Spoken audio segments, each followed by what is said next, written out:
to fix Red Dead Redemption 2 full screen, not working on Windows. And if your game won't display correctly, this video will solve it. Are you facing the problem where RDR2 opens in windowed mode, black bars appear, or full screen doesn't work even after changing in-game settings?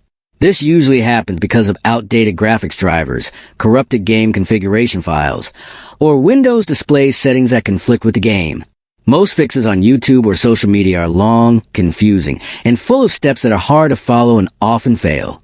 That is why Rexus is sharing a secret easy trick that quickly fixes full screen issues in Red Dead Redemption 2 and lets the game run properly on your monitor.